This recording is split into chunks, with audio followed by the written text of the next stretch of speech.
네. 저희가 이제 계속 그 도박 가족들을 어떻게 저희가 이제 이렇게 회복 과정에서 도울 수 있나 이 부분에 이야기해서 재발은 회복 과정에서 되게 이제 어떻게 말하면 일어날 수밖에 없는 과정이다 이 얘기를 했습니다. 그렇다면 이제 가족 지원도 또한 필수다 이 얘기를 계속 해왔죠. 그러면 이제 가족이 이제 알아야 되는 이런 부분에서 우리가 어떤 부분을 알아야 되냐면 이 재발이라는 게 뭐냐. 그럴 때 이 재발에 관련된 정보를 내가 알고 있는 내담자에게 제공해 주는 것도 되게 필요해요. 그래서 우리가 인지행동 치료에서는 이 정보 제공학이라는 것들이 굉장히 중요한 하나의 개입의 기술이 되고 또 우리 상담의 공통적인 개입 기술 중에 하나가 정보 제공학이라는 게 있습니다. 그래서 가족에게 이 정보 제공학이라는 것이 적절하게 사용하는 게 필요하다. 그럼 어떤 정보들을 제공해야 되냐 그러면 이 재발에 관련된 거예요. 왜냐하면 재발할 때 가족들은 끈을 놓고 이제 다 내가 이제 할 거 없다 이렇게 하면서 분노를 하거나 우울하거나 극심하게 뭐 자살을 하거나 이런 가정들이 일어나기 때문에 이럴 때 이제 정보 제공하기를 해주면 굉장히 유용하다. 자, 그래서 이제 아까 얘기했던 재발이라는 것은 학자마다 이 재발의 기준이 달라요. 아까 앞부분에서 제가 6개월이라고 얘기했었잖아요. 근데 이제 아까 지금 또 어떤 경우는 2주 이상 단도박을 실천한 이후에 목표를 이반했다. 이것도 이제 재발이라고 보는 경우도 있어요. 그래서 약간 재발을 했다 안 했다라는 것을 할 때 약간 학자마다 좀 기준이 다른데 우리 자녀분께서는 단도박 이후에 얼마가 지나고 나시 다시 재발을 하셨을까요? 이렇게 해서 이 기간을 물어보는 게 필요하다. 자, 그 다음에 이제 제공은 가족들에게 어떤 것을 했냐면 이게 도박 중독을 어머니께서 사실은 당연히 끊기를 원하고 또 간절한 마음이 느껴졌습니다. 그런데 이 재발을 하셨을 때 많이 낙심이 되셨을 것 같아요. 근데 우리가 이제 이 도박이라는 부분에서 연구한 연구들을 보면은 재발이라는 것은 실패가 아니라 회복 중에 있다고 이렇게 얘기를 합니다. 보통. 그래서 어떻게 좀 들리실까요? 이렇게 해서 연구되어진 부분들을 때로는 한 문장 정도 주는 것도 상담에서 굉장히 중요한 정보다. 그래서 재발률을 봤을 때 외래 치료를 받고 있는 도박 중독자 중에서 14.5%가 6개월 이내에 치료에 탈락된다는 거죠. 그러니까 상담에 오지 않는다는 거예요. 그래서 저희 기관에도 저희 다리꿈이 이제 도박 전문 상담센터로서 청소년부터 뭐 70대까지 다양하게 이렇게 상담에 오는데 비자발적 내담 중에서 가장 치료 탈락률이 높은 거예요. 무슨 말이냐면 저희에게 오는 내담자들은 거의 드랍률이 없어요. 잡아서 다 상담에 대한 만족도가 거의 정말 최고치를 능가한다 이렇게 할 정도로 상담에 대한 이 만족도가 높은데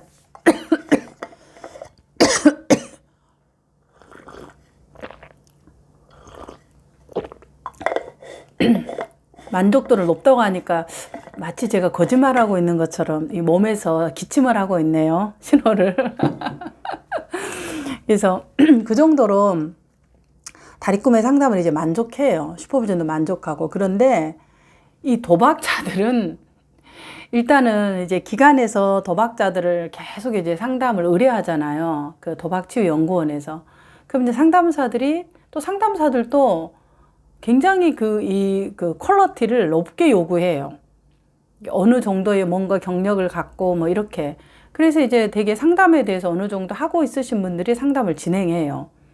그런데 전화를 해서 상담에 오게 되는 경우가 정말로 드물어요. 그것도 전화를 한 번만 하는 게 아니라 이 상담의 세팅에서 오게 하기까지 저희 쌤들을 보니까 정말 수없이 하는 거예요. 그리고 또 온다 그래서 빠져버리고 안 와버리고 시간 미루고 이런 것들이 비일비재하게 많더라. 이 말이 뭐냐면 그만큼 비자발성이 높고 치료에 오기가 힘들다는 거예요. 14.5%.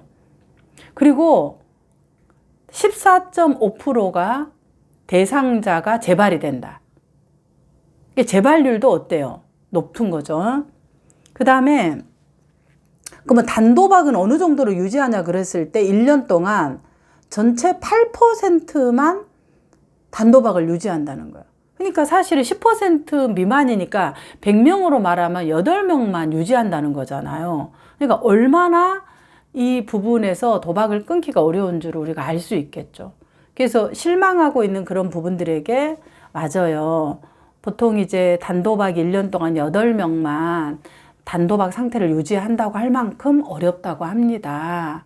이렇게 이제 얘기를 해주면 우리 아들만 그런 것이 아니라 다 이게 힘들어하는 가정이구나 하고 이제 뭐 조금 이제 위로를 받고 좀 마음을 잡고 가시는 거죠.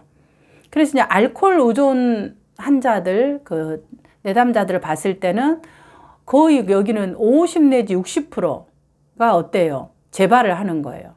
재발을. 그러니까 누가 더 높아요? 도박이 훨씬 높잖아. 도박은 지금 8%가 단도박을 유지했단 말은 거꾸로 말하면 92%가 재발을 했다는 말이잖아요. 그러니까 훨씬 재발률이 높다라는 거죠. 그래서 이제 미국에서는 뭐 1년 이내에 재발한 것이 40 내지 70% 굉장히 이제 이게 편차가 크긴 하지만 어쨌든 재발률이 이렇게 높다. 알코올이나 마약, 도박 중독, 방금 제가 얘기했던 도박 중독 90% 이상, 단도박이 8%를 유지하니까 재발은 92%를 하는데 도박만 그런 게 아니라 뭐예요? 알코올, 마약, 도박 다 이렇게 재발률이 높다. 그만큼 어렵다는 거예요. 그래서 우리가 마주 대하는 내담자들의 가족들에 대해서는 이런 힘겨운 가정 중에 계신 분들이 오신다는 거예요. 그래서 우리가 처음에 했던 거 기억하시죠? 만성질환이다. 우리가 그 여러 그 정신증적인 어려움에 대한 DSM-5에 있는 것 중에서 장애로 되어 있는 것들은 뭔가요? 부모들이 부정하지만은 그냥 인정을 해요. 근데 ADHD의 어려움을 갖고 있는 부모들은 그 자녀들의 치료에 대해서 굉장히 힘들어해요. 왜 그러냐면 이게 편차가 너무 심한 거예요. 머리가 똑똑한 영재들도 있고 경계선도 있고 지적장애도 있어요. 그러니까 이 편차가 심한 거니까 부모들이 이거를 이 자녀의 ADHD에 대한 부분을 인정하기가 어려운 거예요. 그래서 치료에서 가장 어려운 것이 ADHD예요. 여러 이유도 있겠지만은. 인정을 이걸 받아들여야 되는데 이 어려움을 얘가 정상처럼 보였다가 어떨 땐 너무 잘해. 어떨 땐 또 아닌 것처럼 보이고. 마치 그것처럼 도박도 그렇다는 거예요. 머리가 똑똑하잖아요. 대기업 다닌 사람들이 엄청 많아요. 그리고 정말 사회적으로 굉장히 중요한 위치에 있는 사람들이 도박을 해요.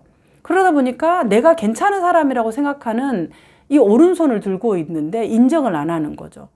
그래서 이런 만성적인 질환이라서 사실은 재발률이 높다라는 거예요. 치료하기가 어렵다. 그래서 우리가 만성 질환의 어려움을 갖고 있는 내담자를 만날 때는 어때요? 아까 제가 왜 ADHD 비유를 했냐면 치료사들이 자 가장 치료하기 힘든 대상군을 했을 때 누가 나오면 ADHD를 쓰는 거예요. 당연히 이제 성격 장애도 힘들지만 ADHD가 어려운 거예요. 즉 도박도 그렇다는 거예요. 우리가 마주 대하는 우리 내담자들인 도박 중독자의 가족들도 만성질환적인 그런 가족의 구성원을 갖고 있기 때문에 동일하게 어려운 부분들이 있다. 그래서 너무 치료 목표를 거대하게 세우거나 하려고 하면은 사실 어렵다. 그래서 기본적인 이 부분을 알고 그다음 나머지들은 의뢰하고 연계하고 하는 것이 굉장히 효과적인 치료의 그림이다라고 볼 수 있겠습니다.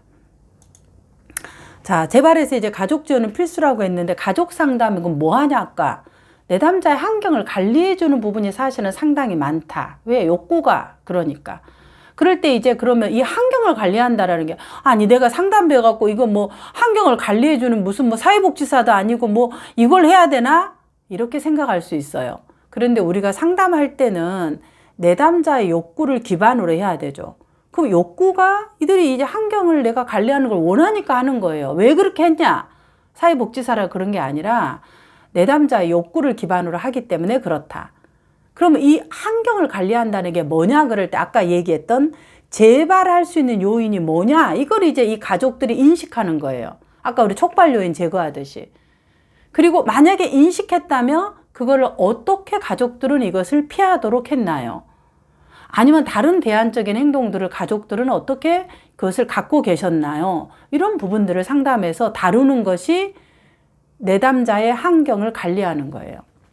상담에서 다루는 부분들, 가족 상담에서.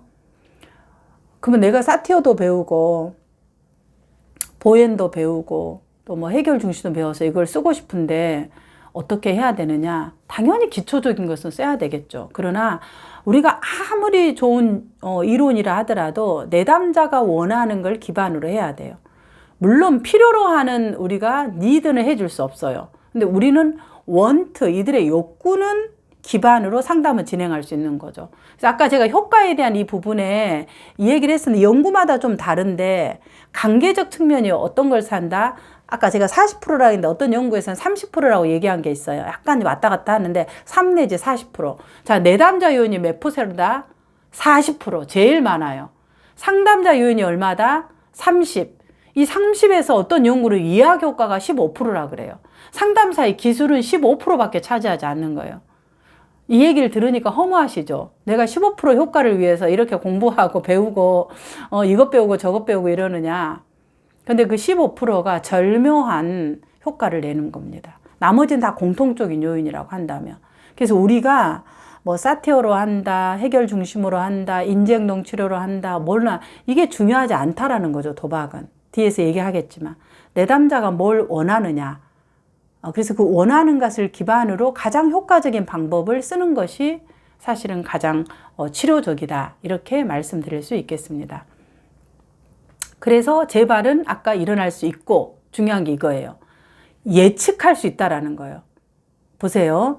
일어날 수 있다라는 말은 예측 가능하단 말이에요. 그럼 우리가 예측 요인을 안다라는 거죠. 그럼 예측할 수 있다라는 것은 다른 말로 하면 뭘까요? 예방할 수 있는 일이라는 거죠. 그걸 우리 내담자들에게 물어보는 거예요.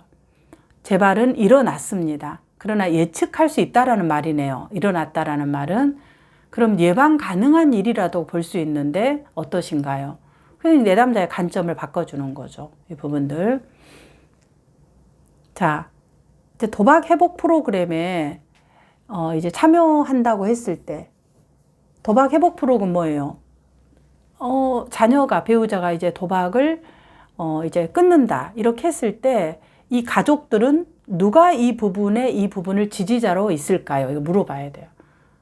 이 지금 어머니만 이러는지 민들레님만 이러는 거지 아버님만 그러는지 이런 것이 이제 이 가족의 전체 지노그램에서 가족 관계를 알 수 있겠죠. 자, 그 다음에 도박자가 도박 자금을 마련하지 못하도록 민들레님은 어떤 방법을 하셨을까요? 뭐 노력도 해도 되고 뭐 노력이라는 게 잘못하면 너 뭐 했냐 이런 이야기로 비난할 수 있는 또 이렇게 굉장히 이 피드백에 민감하신 분들은 그렇게 들릴 수 있기 때문에 그렇게 물어볼 수 있겠죠. 또 도박자가 스스로 자신을 통제할 수 있을 때까지 얼마 동안 민들레님은 상담에게 참여하실 수 있으실까요? 되게 중요해요. 이 부분들. 만약에 이제 회기를 좀 최대한으로 할 수 있다 그러면 사실은 자기의 정서적 문제, 왜냐하면 이 도박 가족들이 정서적 문제가 엄청 많거든요. 우울하고 그다음 분노가 기본적으로 깔려 있고 불안이 있고 이러기 때문에 이것을 사실을 다루는 것은 후반부에 나와요. 초반에는 이런 환경 관리의 문제들을 하다가 그다음에 이제 본인의 정서적 문제를 다루거든요. 그래서 사실 회기를 최대한으로 가질 수 있는 것은 굉장히 중요한 하나의 방법 중에 하나다. 만약에 내가 도울 수 없는 상황이라면, 이게 뭘 도울 수 없냐라는 것은 아까 말했던 이제 이런 자산 관리, 이런 뭐 재정에 대한 이런 부분들을 사실은 이제 가족들이 관리하잖아요. 도박자가 직접 관리하자는 거 아닌데. 근데 이제 그런 부분을 이 내담자가 할 수가 없는 상황이에요.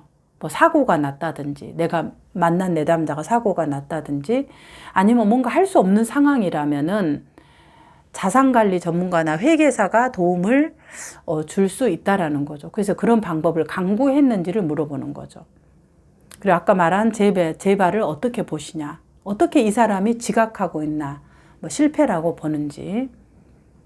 자, 그래서 이제 이 도박에서 재발 관리를 한다라는 것은 회복 단계에서 최고의 스승이다. 이렇게 이제 이야기를 합니다. 그래서 이 부분에 대해서 내담자에게 좀 들려주는 것도 하나의 질문법이다.